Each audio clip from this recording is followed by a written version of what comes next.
앞으로 10일 이상 남지 않았습니다. 아시아에서 가장 큰 축구 대회인 아시안컵이 곧 카타르에서 시작됩니다. 이 대회는 관중들에게 매혹적인 경기와 엄청난 퍼포먼스를 선사할 것으로 기대됩니다. 한국 국가대표팀은 공식적으로 아시안컵 참가 선수 명단을 발표한 후에 HLV 클린스만과 선수들이 결심을 다지고 아시아 1위를 차지하기 위한 훈련과 계획을 시작했습니다. 현재 선수들은 호텔에서 기밀 훈련 중이며 아랍에미리트 연합에서의 이동을 준비하고 있습니다. 그들의 훈련이 1월 2일에 시작될 예정입니다. 클린스만 감독의 말처럼 역사상 가장 강력한 팀으로 일컬어지는 대표팀의 멤버들은 각 선수의 눈에 빛나는 결의 정신으로 함께 알려져 있습니다. 이로 인해 우리 국가대표팀은 64년 동안 잃어버린 아시아 1위 자리에 대한 큰 기대와 강한 의지를 품고 있습니다. 두 번의 우승을 차지하여 한국 축구는 역사상 4위를 기록하고 있으며 특이한 점은 몇 차례나 준우승을 차지한 것입니다. 한국 축구는 1956-1960 시즌의 1라운드와 2라운드에서 연속 2승을 거둬 성공을 거두었지만 그 이후 반세기 이상 동안 아시안컵에서 정상을 차지하지 못했습니다. 한편 한국은 언제나 일본, 이란과 더불어 아시아 최강의 축구팀 중 하나로 손꼽히며 대륙 1위 자리를 놓고 일본, 이란과 경쟁해왔습니다. 그렇다면 대한민국 국가대표팀, 아시아에서의 강대국이자 월드컵 세계에서 최고의 축구 대회에서 가장 우수한 성적을 거둔 나라 중 하나, 왜 반세기 이상 동안 계속해서 아시안컵에서 최상위 자리를 놓치고 있는 걸까요? 이에 대한 해답을 함께 탐험해보겠습니다. 아시안컵에서 준우승을 차지하는 일이 반복되고 아쉽게 우승을 놓치는 것은 아마도 여러가지 원인에서 비롯된 것일 것입니다. 먼저 아시안컵에서 한국 축구가 비교적 부진한 이유로는 월드컵이나 올림픽과 같은 대회에 비해 중요성이 낮게 여겨진다는 점이 있습니다.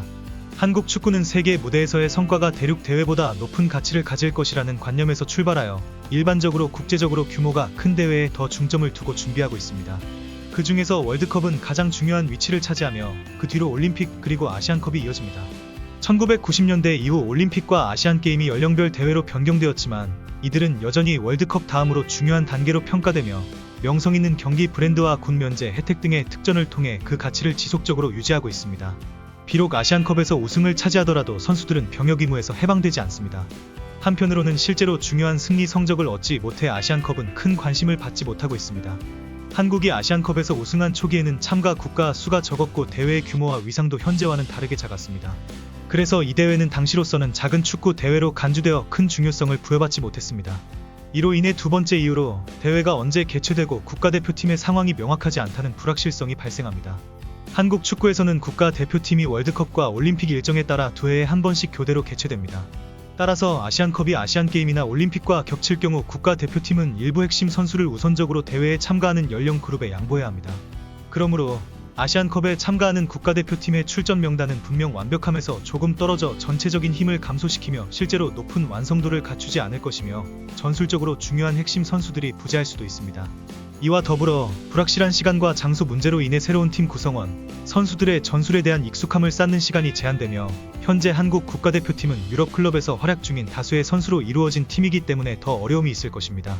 그리고 최근에 임명된 현 감독 클린스만은 월드컵 종료 후 2개월 만인 2월에 임명되었습니다. 그동안 아시안컵은 보통 월드컵 결승전에서 약 반년에서 1년 정도의 시간차로 개최되었습니다. 따라서 새로 임명된 감독들은 자신의 팀을 6개월에서 1년 사이에 조직하고 아시안컵이라는 큰 대회에서 출전하기에 충분한 시간이 없다는 점에서 새로운 환경에 적응하며 팀과의 오랜 기간 동안 깊은 교감 및 정교한 훈련을 갖는 것이 어려울 것으로 예상됩니다. 위에 언급한 이유뿐만 아니라 대한민국 국가대표팀의 플레이 스타일도 현재 트렌드와 비교해 계속 변하지 않아 발전이 더디게 되는 또 다른 이유입니다. 현재 주요 국가대표팀들은 주로 순조롭고 유연하며 세련된 플레이 스타일을 취하는 반면 대한민국은 여전히 체력, 속도 중심의 플레이 스타일을 선호하며 공격에서 이점을 찾고 있습니다. 새로운 플레이 스타일을 채택하지 않음으로써 대한민국 축구는 일본과 같은 큰 경쟁자들에 비해 발전 속도가 느려지고 있다고 볼 수 있습니다.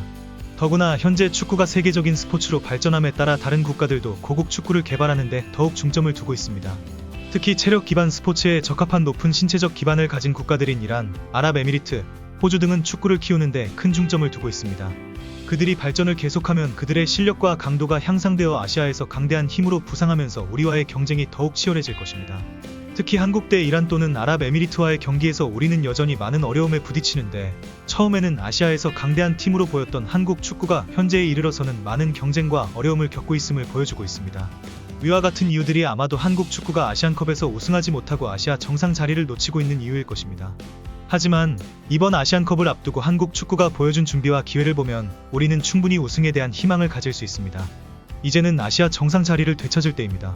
올해 아시안컵은 다른 국제 대회와 겹치지 않기 때문에 참가 팀들의 전력이 최상의 상태를 유지할 수 있습니다. 올해 한국 대표팀은 아시안컵 역대 최강으로 불리는 팀으로 손흥민, 황희찬, 이강인 등 유럽에서 활약하고 있는 스타 플레이어들이 대거 포함되어 있습니다. 또한 오랫동안 한국 축구의 고민거리였던 수비진에도 김민재, 김영권 등 뛰어난 선수들이 포진해 있습니다. 이로써 우리는 팀을 최고의 상태로 아시안컵에 가져오고 있으며 이는 위르겐 클린스만이 나눈 대로 강력한 승전 의지를 반영하고 있습니다. 그는 이제 한국 축구 팬들이 자랑스러워할 때입니다. 많은 훌륭한 선수들이 있기 때문에 말입니다. 나는 한국이 우승 후보라고 말할 수 있습니다. 라고 언급하며 대회에 자신감을 표명했습니다. 또한 위르겐 클린스만은 팀에 합류한 지 거의 1년이 지난 상태에서 아시안컵을 치를 때 적응 시간 문제도 어느 정도 해결되었습니다. 초기에는 2023년 여름에 예정되어 있던 아시안컵이 2024년 초로 연기되면서 클린스만 감독과 선수들은 더 많은 시간을 가지고 서로에게 적응하고 최고의 준비를 할 수 있었습니다. 64년이 지난 후 최종을 노려보는 강한 결에 최고의 준비, 이전 아시안컵에서의 불리한 점을 개선한 노력들로 대한민국 축구 국가대표팀은 아시안컵에서 깊게 나아갈 높은 가능성이 예측됩니다. 국가대표팀이 승리 가능성을 제한하는 이유를 명확히 이해하는 것은 분명히 그들이 더 나은 방향을 찾고 전술을 향상시키며 이전 아시안컵 시즌과 이번 시즌에 제기된 어려운 과제들에 대한 합리적인 변화를 이끌어낼 수 있도록 도움이 될 것입니다. 이 정신, 이 힘 그리고 변화들과 함께 우리 국가대표팀은 잃어버린 위치를 찾아내고 명예로운 컵을 가져와 국내 축구 팬들에게 자부심을 안겨줄 수 있기를 기대합니다. 이것이 우리의 승리, 멋진 경기, 탁월함으로 이어지길 희망합니다.